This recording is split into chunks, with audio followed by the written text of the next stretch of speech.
continuing, speaking of sports, for the NBA, so for those who are sports aficionados, now with the pandemic that's going on, we've been cooped up, locked up for several months, staying at home, looking for a source of entertainment. When you open your TV, no sports activities was available for us. Obviously, every sports league had to shut down from the NBA to, I think the baseball was still not yet open. Yeah. And I think football. Yeah, football. I forgot. So when they were, months into the pandemic, when they were planning to reopen, especially the NBA, when they did open last month, which is good news for everyone. Everyone's excited to see, will there be a champion for this season, right? And they instituted the concept of creating a bubble, so to speak, to not just protect the players but as well protect everyone's interest here, so that which were they were able to do that, with stringent regulations, protocols, and so forth. They are able to implement it properly, meaning I think there were no reports of such positive cases in their case. Obviously, confined in such small places, considering, right? And one of the advantages of implementing this, as mentioned, is they were able to create different concepts or ideas that they can institute for succeeding seasons or in the following season. So let's take a look at closer look here. So, and they're considering a permanent play-in tournament of sorts. So what happens here is, so if you're typically in each conference, they have 8 teams that goes into the playoffs. So what they decided was to incorporate a 9 team to fight with the 8 seeded, to whoever wins that be the outright a playoff seed team. So it makes more compelling case, right? Especially the ones who's trying to be the last seed and so forth. And as you notice, in terms of games, especially an 82 game season, it's a very grueling season. Some players are not as interested, especially like LeBron James, having that load management concept.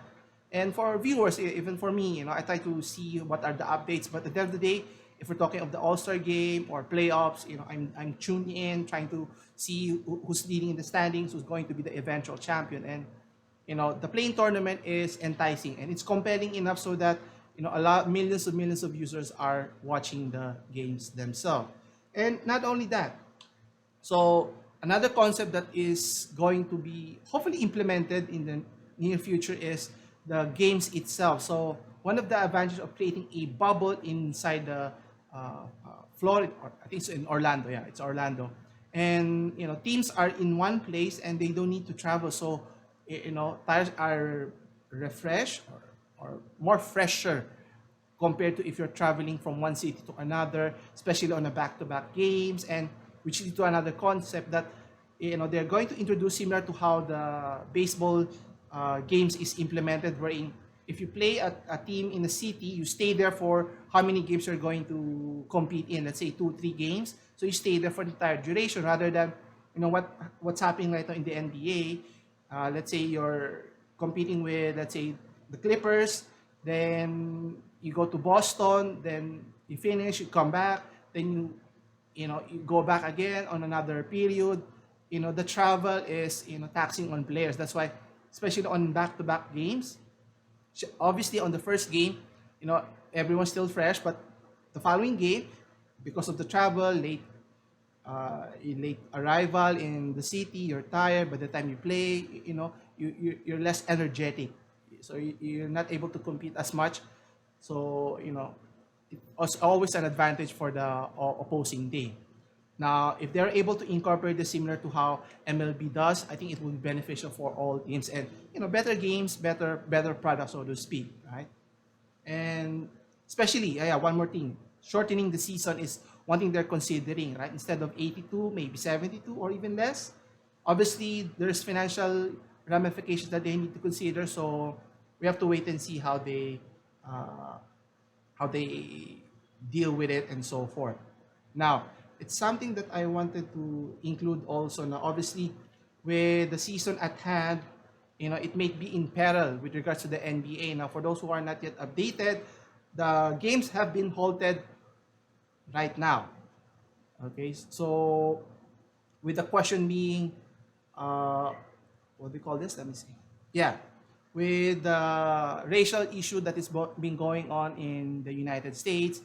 There was a recent shooting of Mr. Jacob Blake, and I think it started when the team Milwaukee Bucks was supposed to play yesterday or the other day, I forgot, and they decided not to play because they want to stand or conduct a protest of sorts, and other teams were to follow. And obviously this has major ramifications as a league, whether they want to continue with the playoff and how they want to pursue this. Now obviously, on one hand you want to fight, for social justice and so forth. On the other hand, as a business owner, especially team owners here, there's revenue at stake here. If no one plays here, no one's watching the games, you could be losing millions or even billions of dollars worth of revenue. So I think they're right now still in negotiations, or not desired negotiations, but they're still in talks as to how to go about with this situation. It's still new and fresh, and obviously players can do only so much in terms of influencing other peoples to fight for a cause and so forth. But at the end of the day, you know it's the owners who has the will and capability, because of, in terms of making an impact in terms of political and economic actions, right? So we have to wait and see what will happen here, and hopefully there will still be a season. If not, we'll just look forward for the next one.